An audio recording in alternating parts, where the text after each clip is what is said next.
Ja, det er vi ligeglade med, og nu brænder vi den af offentligt, som de første i Sverige. Og så håber vi på, at vi får flere danskere og flere svenskere med.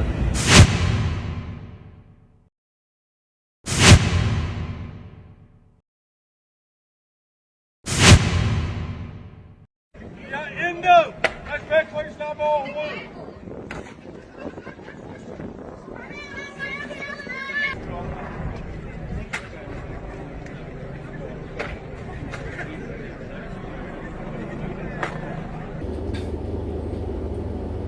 আসসালামু আলাইকুম রহমতুল্লাহি ওবারাকাতু। প্রিয় দর্শক মণ্ডলী, এতক্ষণ পর্যন্ত আপনারা দুটো ভিডিও ক্লিপস দেখেছেন।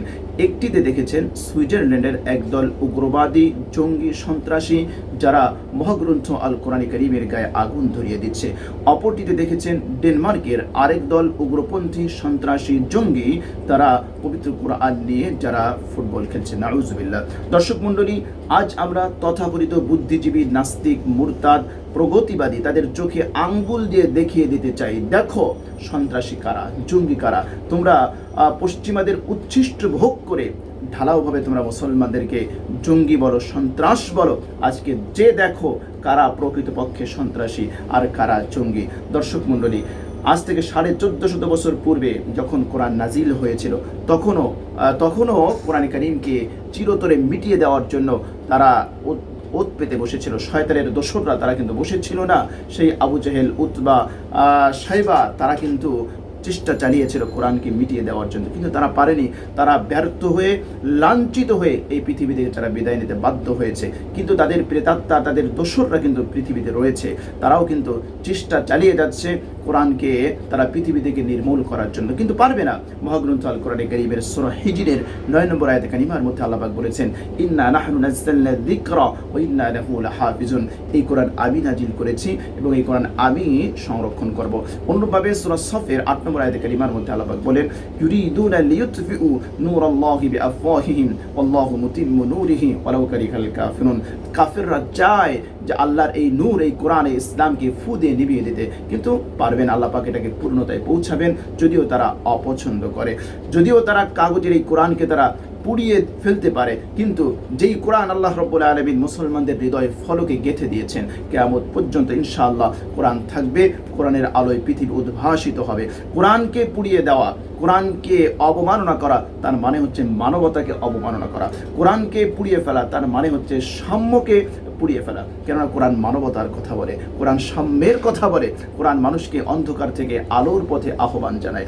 দর্শক মণ্ডলী, আমরা এখানে উল্লেখ করতে চাই যে কোরআনের গায়ে আগুন দেখে, কোরআনকে অবমাননা করা দেখে যদি কোনো মুমিনের হৃদয়ে রক্তক্ষরণ না হয়, তাহলে করি তার ঈমান আছে কিনা একমাত্র আল্লাহ পাকই ভালো জানেন। এজন্য দর্শক মণ্ডলী, আমার এই ভিডিও বার্তা যার কাছে যাবে, প্রত্যেকের কাছে নিবেদন থাকবে, প্রত্যেকের জায়গা থেকে প্রতিবাদের আওয়াজ তুলে আজ কোরআনের জন্য প্রয়োজনে বুকের তপ্ত খুন ঢেলে দিতে হবে। ওয়াতাসিমু বিহাবলিল্লাহি জামিআ। এই চেতনায় সকল মুসলমান একত্রিত হয়ে আল্লাহর রজ্জুকে মজবুত করে ধরে আজকে ময়দানে নেমে পড়তে হবে। সময় এসেছে রুখে দাঁড়ানোর, সময় এসেছে আজ প্রতিবাদ করার, সময় এসেছে বুকের তপ্ত খুন ঢেলে দিয়ে কোরআনে কারীমের জন্য, কোরআনের আশেক, প্রকৃত মুসলমান, প্রকৃত ইমানদার, এটা প্রমাণ করার সময় এসেছে। দর্শক মণ্ডলী, সুতরাং আওয়াজ তুলুন, প্রতিবাদের আওয়াজ তুলুন। যার যতটুকু সামর্থ্য আছে, ক্ষমতা আছে, ততটুকু সে প্রতিবাদ করুন। এই ন্যাক্কারজনক ঘটনার আমরা তীব্র নিন্দা জানাই এবং আমরা এর দৃষ্টান্তমূলক শাস্তি আমরা কামনা করি। আমরা এর দৃষ্টান্তমূলক শাস্তি চাই। আজকে যদি আমরা মুসলমানরা যদি আজ আমরা ঐক্যবদ্ধ হয়ে কোরআনকে সংরক্ষণের জন্য আমরা ময়দানে ছাপিয়ে না পড়ি, তাহলে এ সকল জঙ্গি সন্ত্রাসী তারা তাদের সন্ত্রাসী কর্মকাণ্ড চালিয়ে যাবে। এজন্য নিবেদন থাকবে, আসুন আমরা কোরআনের জন্য ঐক্যবদ্ধ হই, ইসলামের জন্য ঐক্যবদ্ধ হই, দ্বীনের জন্য ঐক্যবদ্ধ হয়ে আমরা ময়দানে ঝাঁপিয়ে পড়ি। আল্লাহ সুবহানাহু ওয়া তাআলা আমাদেরকে কোরআন নিয়ে, ইজ্জত নিয়ে, সম্মান নিয়ে পৃথিবীর বুকে বেঁচে থাকার, কোরআন নিয়ে আল্লাহর দরবারে পৌঁছানোর, আল্লাহর দরবারে ফিরে যাওয়ার তৌফিক দান করেন। আমিন। ওয়া আখিরু দাওয়ানা আলহামদুলিল্লাহি রাব্বিল আলামিন।